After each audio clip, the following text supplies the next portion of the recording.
Ladies and gentlemen, welcome to this yet another edition of the Pan-African Debate here at Fairway Hotel. This show is powered by Fairway Hotel and TV Africa. Ladies and gentlemen, this is not a political platform, this is a Pan-African platform which happens here every other Friday, 5 to 9 p.m. Now, I will go straight to Mr. Ian as we wait for the other guests to come in. So I want to ask you to begin with you, Mr. Ian. Is Africa ready to act? Does it have that economic plan ahead of time that can be able to sustain its native citizens? In other words, is the future economic prospects for Africa in the hands of the African people? Before you come on, maybe you can be coming. Ladies and gentlemen, let's stand up and welcome Captain George Maikula. Captain George, I started with your colleague. I don't know if he has been with you at Namboli. Because the other day you crossed and from the other gentleman to the mainstream. But Mr. Ian, you can take the mic.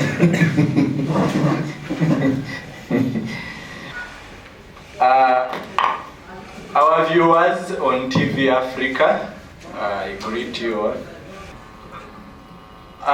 Honorable Speaker, the motion before us today is very broad. And I don't think we can exhaustively discuss it, and let alone come up with a straightforward response to this humongous challenge. First of all, due to the fact that the proponents or the proponent dynamics of economics, which include but are not limited to demography, where we have the population, we also have democracy, we are looking at what kind of governance, what kind of government are we running, we are looking at how we respond to conflicts, which brings me to conflict resolution, and the biggest and the major proponent being the external environment.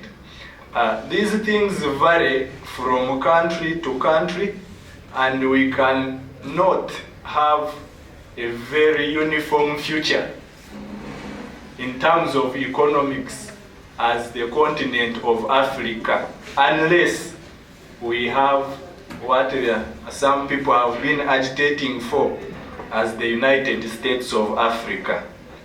I think it is still a far-fetched dream, and therefore it is upon that basis, Mr. Speaker. So do you mean that this is a far-fetched dream, we cannot hold on to it? Are you saying we should stop thinking that? Most dreams are far-fetched, but as long as you have the will, I think there is always a way. Some wise man said, where there is a will, there is a way. So if we continue to pursue it, maybe we shall achieve it. Allow me to proceed, Mr. Speaker, by saying that it's upon those differences that I would like to examine the scenarios of the economic future of Africa in 3 categories. The first category will be the scenario which I call Africa follows. The second scenario will be the give and take. The third scenario will be the Africa takes charge scenario. So if we are going to borrow those examples in the near future, we are going to find ourselves, some countries will be doing very well, to some extent, but other countries will lag behind. Therefore, the whole of Africa cannot be at the same footing, that in some countries the future will be in the hands of the natives, while in others the external factors will continue to play an upper hand. Mr. Ian, before I take that mic from you, do you think it is extremely impossible for Africa to think around the box of having an African bank? like there is World Bank, like having a replacement for IMF, so that it can be able to take its economic interests first. Would that be out of the box completely? If we are to make these institutions important and relevant, African countries must strengthen themselves first. We must deal with our internal issues. We must deal with our internal issues of democracy. We must make sure that the economic atmosphere is very conducive.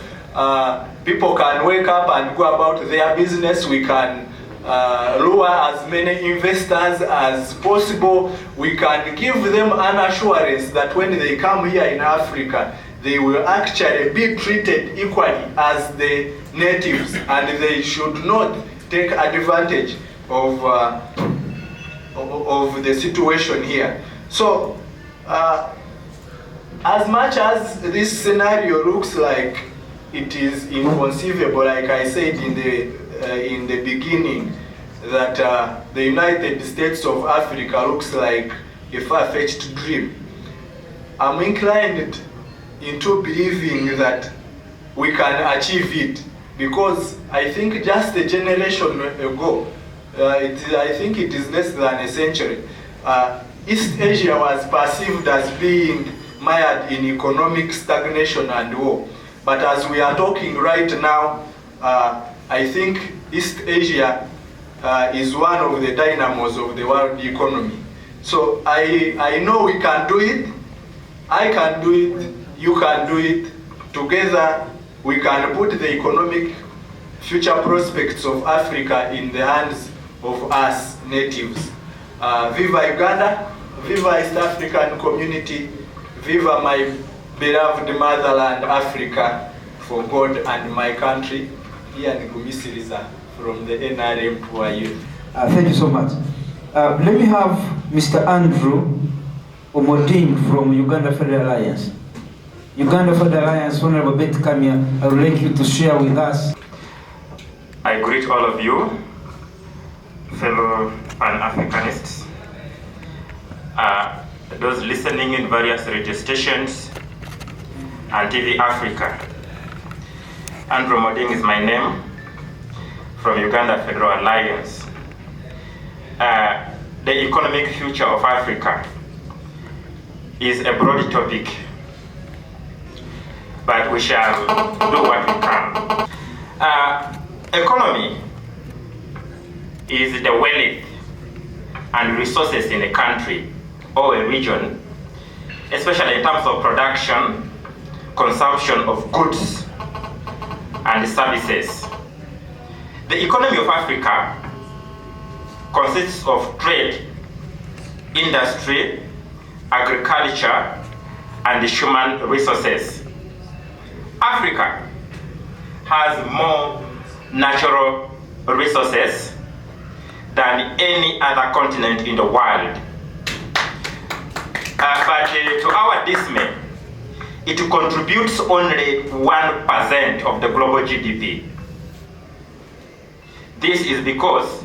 So it means the natives are not doing what they're supposed to be doing. The resources are there, we are not exploiting them. Is that the point? Not the point, actually. Our resources are being tampered with. By Africans themselves? No. By who? By the Western powers. What are the Africans doing when they are seeing the others tampering with them? And that's why we are here. Okay. And at the end of this debate, Africa shall have known that we can contribute more than 1% of the global GDP. And as long as we continue being here, the economy of Africa is having hope. I was saying that it contributes only 1% of the global GDP, not because African resources are maybe not exploited, but they are without value. The way we deal with them, we export them in a raw form. And when they transform them, wherever we take them, they have very high value. Africa is a rich continent, but many Africans are poor. Why? If we could answer that question today, probably even my brother who is a poor youth will become a rich youth.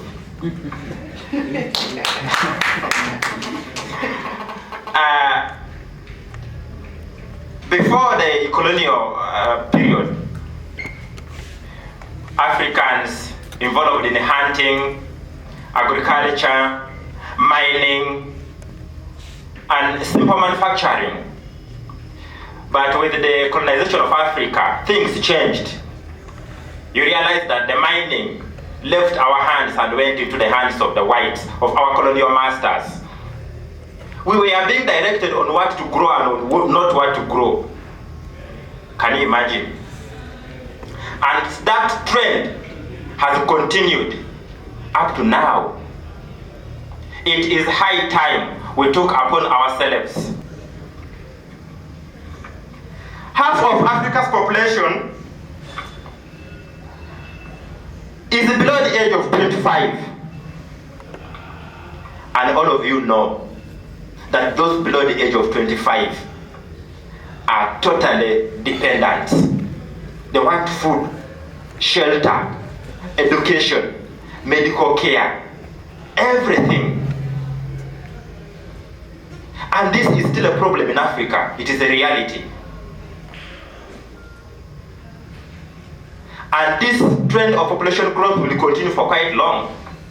It will not stop so soon. And that infringes on the economic development. Africa will not continue picking crumbs of compassion that fall from the table of the people it calls her masters. It is time Africa gets a full menu and we stand on our own.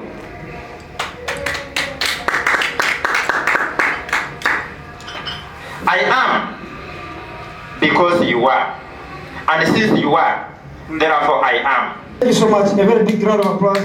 Ladies and gentlemen, this show runs on TV Africa on Sunday at 2:30 p.m. Ladies and gentlemen, this is not a political show. This is not a politics forum. We do Pan-African issues here. And our issue here is to ignite those issues that really cater for African interest first.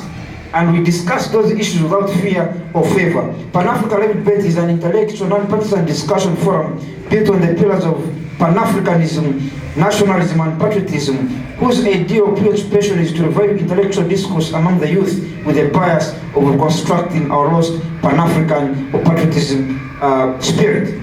Ladies and gentlemen, I will go to another member of Uganda Federal Alliance. This time she's a lady. I need to be very sensitive about gender balance. Let me have Genevieve, but then the other name is Abwate. So the moment you say Abwate, she ceases to be a Nigerian. She comes back down to Uganda. Thank you, Madam Genevieve. Thank you, Mr. Moderator. Thank you, Andrea. Yeah, listeners out there, tonight we are holding a debate which is a little bit diverse. It's something big. When I was given this topic, the topic we're handling tonight, I got excited. I was so excited on the topic, but when I went to do some little research on it, I saw that it was something huge. It's not something to be discussed in minutes. Neither is it something to be discussed in a day. Actually, I appreciate Honorable Mike Mukla, because I told her from Teso. I know that tonight the people of Teso are listening to this live debate, and I'm a former contestant for woman member of parliament in Kome. So I'm happy that tonight my voice is voiced back there at home. They should know that Genevieve is not all politics. I'm still there, though this is not a platform, a political platform. But I'm here as a Pan-Africanist, and I'm actually an Afrocentric. I love Africa and I'm proud of Africa. So anything concerning Africa, it's always my desire to be part of it. Yes, Andrew. I'm taking this debate tonight. I'm going to look at history, the African history. Looking at the African history, we really clearly see that Africa was robbed of their power right from the time the white man or the Western countries came to Africa to colonize Africa. Every time I say this over time and time again, by the time the colonial masters stepped the soils of Africa, the African people were disempowered. The African people were left powerless. They became harmless. They couldn't defend anything of Africa. And yet Africa was a rich continent. Africa was a continent of diversity, actually.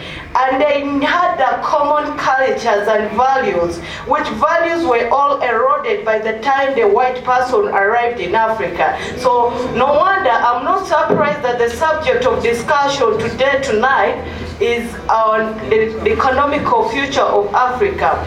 Yes, we are robbed of. Yes, we are weakened from the arrival of our colonial masters. But I still see there is a future. There is a bright future for Africa.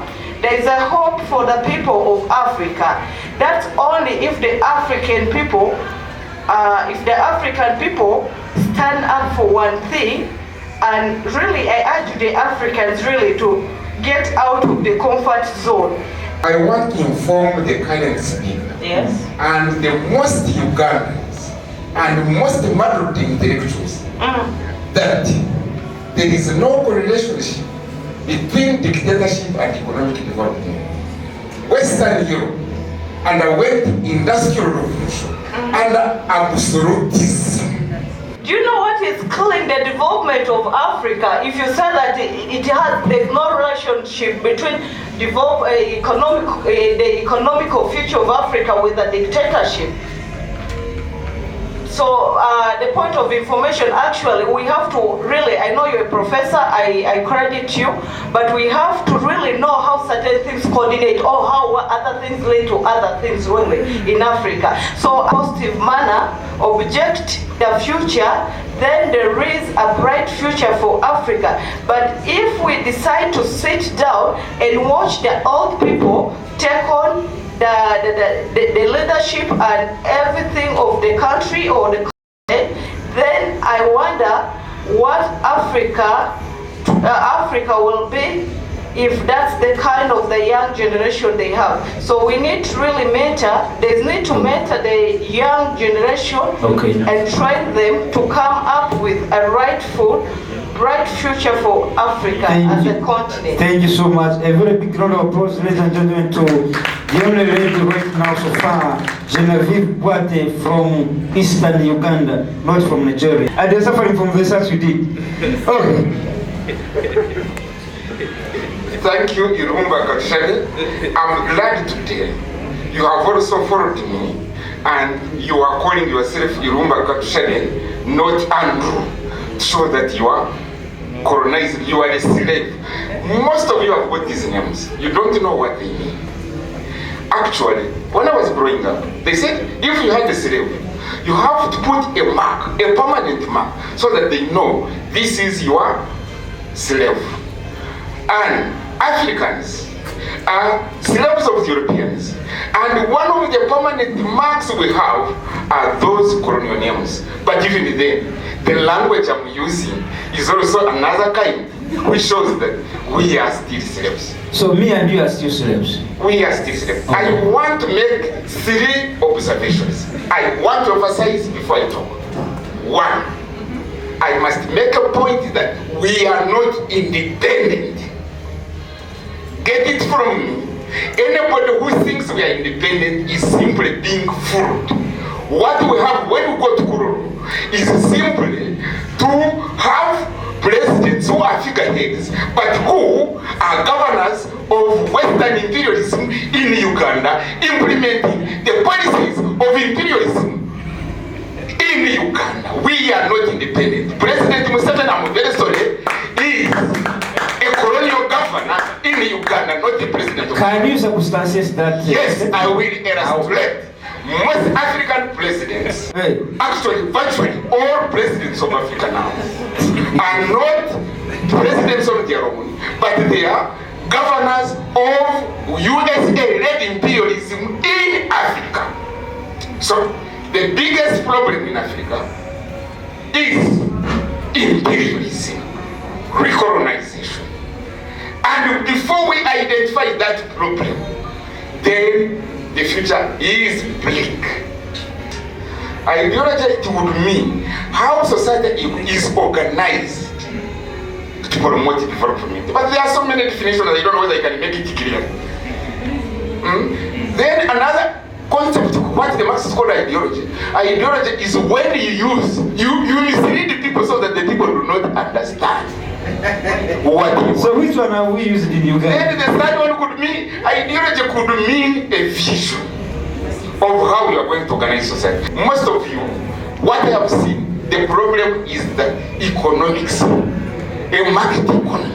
How does a market economy work in order to bring about development? I have engaged with many of my friends, including professors. That is the thing which becomes a problem.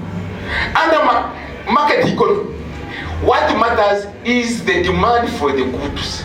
They say how the market forces allocate resources for development. Under macroeconomic stabilization, in the name of so-called rolling inflation, local effective demand has been discouraged.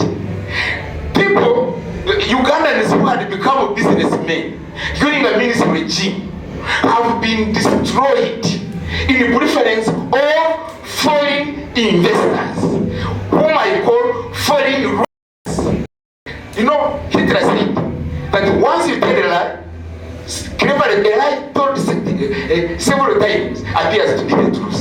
This is a lie which has been fed on Ugandans, especially by President Museveni, whether he likes it or not.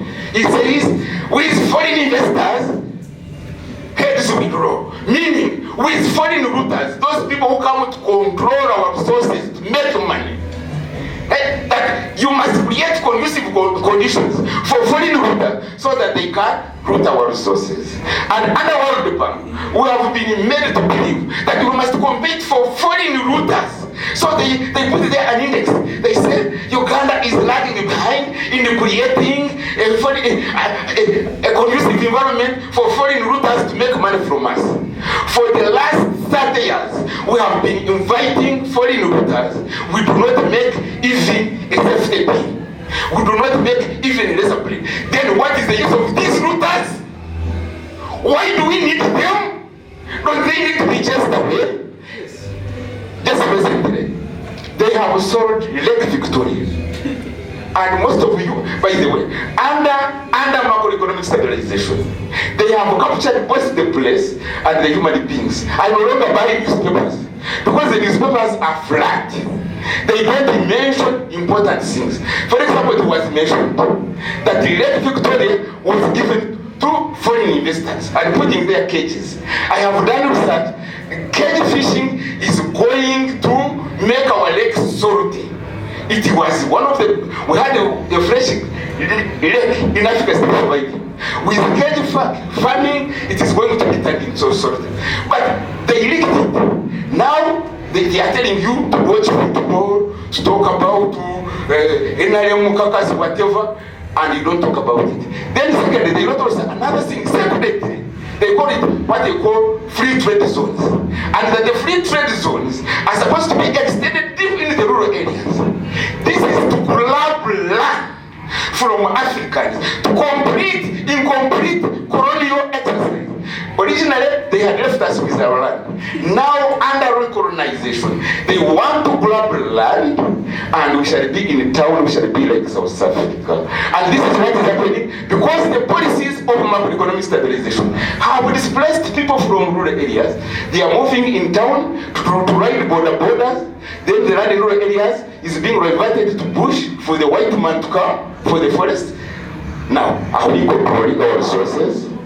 The resources are in the hands of the foreigners, and the beginning of making Africa a better place is to resist the colonization. Thank you so much for all those listening out there.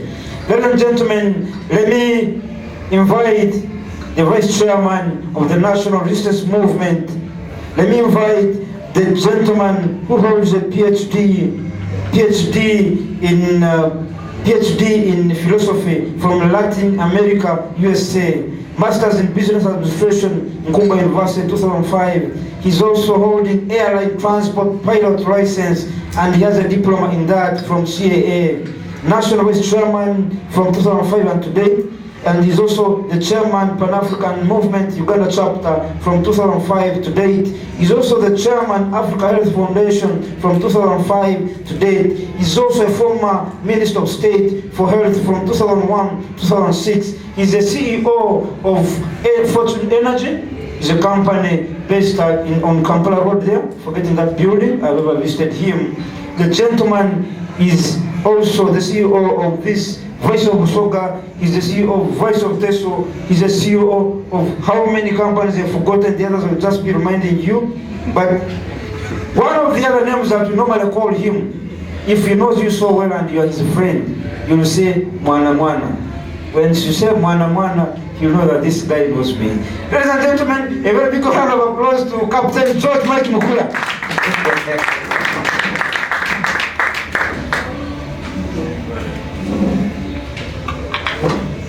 Thank you, Mr. Chairman.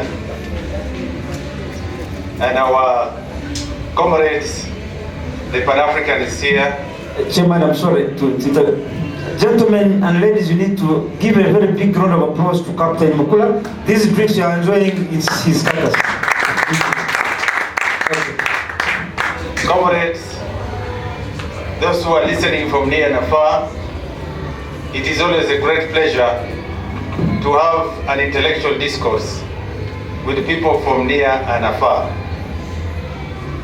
The African continent is a continent which I believe is God-given, as God gave the planet Earth to Africa, to the Africans.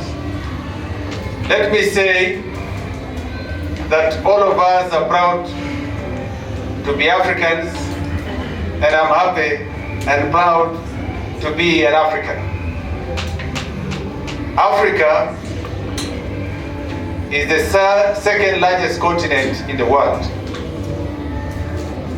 We have a population of about 1.1 billion people, and the African continent has close to over 2,000 different ethnic dialects. The African continent is the richest continent in the world. Africa has also suffered a number of calamities. We have had the biggest setback Africa suffered from, and that was slave trade. Our topic today and tonight is to discuss the current and the future prospects, economic prospects of our continent. And I want to say that we have come a long way. We have come here today, and the African continent has got a bright future.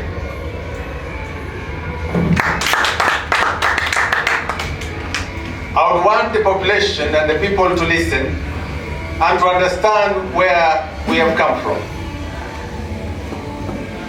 The world has gone through 5 major revolutions. The first revolution in the world was civilization. The second revolution in the world was the agrarian revolution. The third revolution in the world was the industrial revolution. The fourth revolution in the world was the scientific revolution. The fifth revolution that we are now undergoing is the ICT, or the information technology revolution. If you look at the African continent, in order for you to touch the future, the African continent, in order for us to transform the African continent, we must pave through 5 of these major revolutions in order to transform our continent. Let us not look at the negatives. Africa has gone through the negatives. We still have negatives. But I want to look at a positive picture. Mao Zedong said, always keep your eye on the big picture. I am focusing on the big picture of the African continent. We have the tool. We now need to acquire the tools. We now need to acquire the means. We now need to ensure that our society is prepared to meet the future challenges. I want now to define for you the direction we need in order for us to drive the African continent. We need infrastructure, railways. We need electricity. We need roads. We need the foundation of interconnectivity, our people to be able to radiate and to talk to each other. We need a common language. These are key areas that we need to focus on. The African continent, therefore, has a bright future. The future is bright if we can all align 5 major things. Number 1, we need ideological clarity. We need ideological clarity of Africans.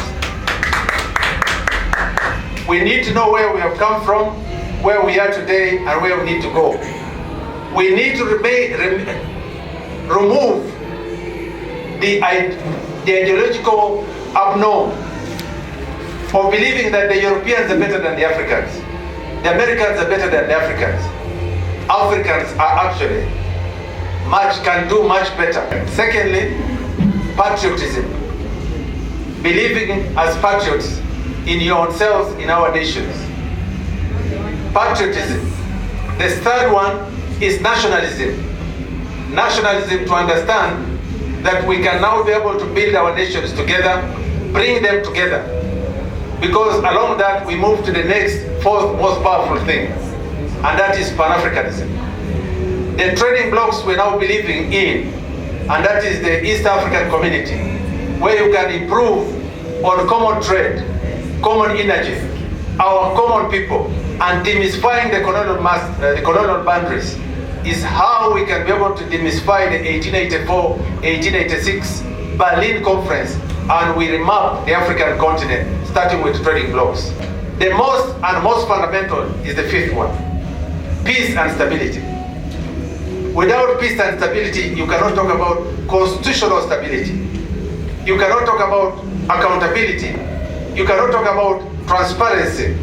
You cannot address corruption where there is instability and you cannot talk about development. You cannot talk about development. So peace is a prerequisite of our growth. I want to conclude by saying, my dear brothers and sisters, we have come a long way. The African continent's journey has been a long one. We have gone through the hills, we have gone through the valleys. We have been sold like slaves. We have been trampled on. We have been dominated. We have been partitioned. We have been weakened. We have been divided. We have had cliques or European imposters, colonial imposters. Neo-colonialism must be defeated in the African continent. No nation in the world will stop this great rise of the Africanism and our people. Believe me or not, our future is bright, and God help Africa. Thank you so much. A very big round of applause, ladies and gentlemen, to Captain George Michael. But let me go to a Professor Katabeko Karusoki. Thank you so much. Come on the podium. He's a professor from National Institute Changwazi. He told President Museveni he's very confident and convinced that President Museveni is doing the right thing. Because after all, he's doing what he told him. Thank you very much, comrades. First of all, there is not such a being in the world which is known as human and human, which is not economic. Other beings are just communities, but we are social because of property and labor relations. We should not therefore talk about what we can be or what we have been outside the context of either property or labor relations in a combination.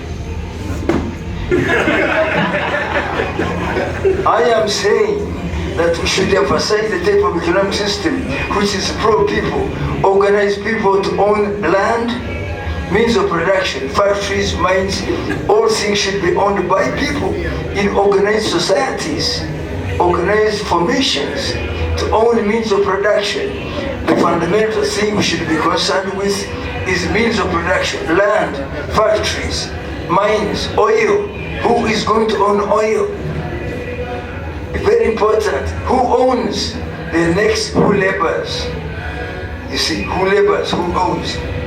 We should have an economic system, a pro-people economic system, a welfare economic system, then patriotism, with the party which supports a pro-people economic system. Thank you so much, Professor Katabako Karusoke. A reminder that the tuned to Pan-African Live debate here at Fairway Hotel, and we have Captain George Mike Mukula, Professor Katabako Karusoke from Chankwanza National Research Institute has just finished. We also had Mr. Ian Gumisiriza, a coordinator of the NRM Poor Youth, and he's also an LDC student doing law. I will ask a gentleman from Makerere University, coordinator of the Pan-African Movement, Mr. Bruno Ngabirano, to be taking the podium meanwhile as I connect to Mukasambide. Mukasambide is in Arusha, Tanzania, and Roina has just given me a text here that Dan Kidaga is the new Yara speaker from Uganda. I thank you very much, Comrade Irumba, and I promise I'll be precise, concise, and straight to the point. Before we understand whether the Africans are indeed in charge or will be in charge of the economic resources, we must first understand how they lost them. They lost these because the Europeans came to Africa for 4 reasons. One of the reasons was to invest their excess capital. Why? Because after losing America, they had nowhere to invest the capital. 2, they came to look for markets. After America had lost and won the War of Independence, it no longer allowed the goods to come in. So the Europeans had to look for where to sell their goods. 3, they had to settle their excess population because their lands in New Zealand and America had been filled. So Europe had to look for resources elsewhere. That was Africa. So what we are saying is, Africans lost their resources mainly because of those 4 reasons. So I'm saying, colonialism is indeed what caused us to lose our resources. Through which processes? One was giving off the land to a propertied class, who are the landlords. And of course, as Katabako has spoken, these were the kings whom we are having right now and the few chiefs. So the solution comes from 3 main things. One of the solutions is, 1, fighting to make sure to gain the political capital to stop the investors, not from accessing, but from accessing with ethics, accessing the moral ethic with moral ethics, sharing with us the development of our country, not just giving them absolute authority as deserving in other countries. 2, we must make sure that the state is pro-people. And I think that will be what will give us a way forward. Having a pro-people state, making sure that the investors, as much as they are sharing with us their capital, they must also share with us our ethics, such that we can develop together concurrently. 3, as Africans, if we don't fight, we are going to be wiped out like the Red Indians. So it's up to us Africans to make the decision right now or never. I thank you very much for the sake of time. Very good evening, comrade. For me, I'll talk of 3 points.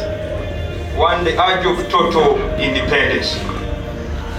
If we all remember our history, the only time that Africa came together and had its economic future in its own hands was when we're fighting for our independence. In economics, is what they call an added advantage. Africa, we all know our added advantage was agriculture. Before the minerals came in, agriculture has been our thing. But now we are giving it away. With the current war that is going on, GMOs coming into the market. Yesterday I learned that Melinda Gates is funding Matoke GMOs. And these things are aimed for Africa. By the time we lose the strength, the only strength that we have, because our advantage, and everyone is looking at this, our strength is in our agriculture. All the wars, the Greek wars, were in Africa because of food. We don't need any other thing. So when we give away this freedom and the independence of producing food for the world, because when we go in GMOs, for those who don't know, then we will lose it all. the so-called imperialists, the white men, will be giving you the seeds. You will be planting them and they will be buying them. So without them, you cannot plant anything if they don't give you. So if we lose this, then Africa will lose its economy. This is something very serious, by the way. We are going into a battle of GMOs and we're losing because our people are in ignorance. We don't know what is happening. But the wise nations of Europe and all that have ignored this, have chased it away. What about Africans? Why are we taking this? Can't we eat our organic foods? Why do we need genetically modified organs? So if we do not realize our added advantage, which is agriculture, then our economy is lost and we'll be lost forever. Thank you very much. The point, Mr. Moderator, you must direct the debate. You must direct the debate. Otherwise, people are going to fight from here. I getting it. So how do you get information? Because this gentleman is giving us wrong information. Per capita is average. You cannot deceive us. You cannot deceive us that it depends on the population growth. That's not true. That's not true. Even a primary 7 chap can understand that.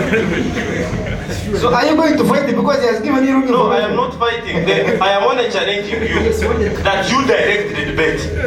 Yes, unless there is a very, very burning issue that you would like to discuss. If someone has, oh yeah, you have been raising your hand. Yes, come on the podium. I give you 2 minutes, sir. I want to stress the point Captain Mugula was speaking about and what my comrade Fred was speaking about. The future of Africa today, if you're going to speak about how do we turn $24 trillion in DRC into real wealth and prosperity for Africans, then we definitely have to speak about who owns, who controls, yes, who supplies them to who. That can only happen if we own indigenous businesses. That's why I really disagree with the socialist kind of idea. You know, it is important for you, the young Africans right now, to think about what kind of businesses are we building. That's where maybe I agree with Professor Kajabago that perhaps the African entrepreneur, and I insist an African entrepreneur should own African resources. It should be ethical. Yes, it should be ethical. But it is far worse if it is an European who doesn't give value to the African zoning.